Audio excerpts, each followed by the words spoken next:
তার বলে আগুন ঝরে, ভস্ম করে সামনে দাঁড়ানো ব্যাটারকে। তিনি টাইগার ক্রিকেটের অন্যতম সেরা বোলার এবং পরিচিত মুখ। ঢাকা এক্সপ্রেস নামে খ্যাত তাসকিন আহমেদ 2014 সালে জাতীয় দলে অভিষেকের পর থেকেই আলো ছড়িয়েছেন তার বোলিং দিয়ে। নাস্তানাবুদ করেছেন বিশ্বের বাঘা বাঘা ব্যাটারদের।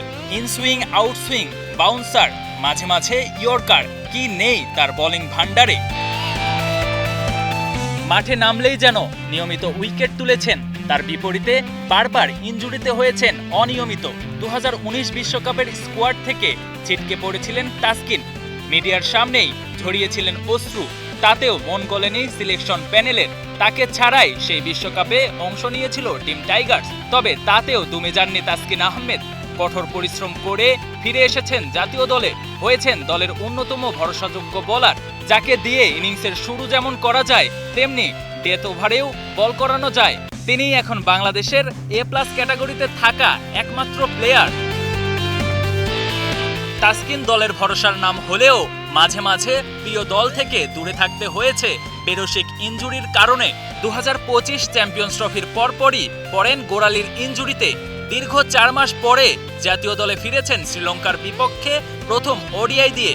এবার যেন আরও শানিত হয়ে প্রথম ম্যাচেই 10 ওভার বল করে নিয়েছেন 4 উইকেট, দিয়েছেন 4.70 ইকোনমিতে 47 রান। দল না জিতলেও তিনিই ছিলেন টাইগার একাদশের সেরা বোলার। তাসকিনের পুরো আন্তর্জাতিক ক্যারিয়ারে নজর দিলেও দেখা যায় কতটা দ্রুতি ছড়িয়েছেন ডানহাতি এই ফাস্ট বোলার। টেস্টে মাত্র 17 ম্যাচ খেলেই নিয়েছেন 49 উইকেট, বেস্ট 64 রানে 6 উইকেট।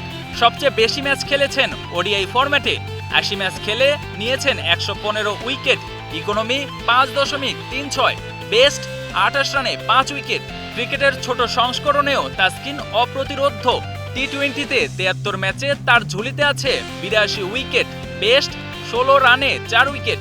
এ ফরম্যাটে উইকেট সংখ্যা কম হলেও ইকোনমিটা যে চোখে পড়ার মতো, 7.51। এভাবেই নিয়মিত পারফর্ম করে যাচ্ছেন ঢাকা এক্সপ্রেস।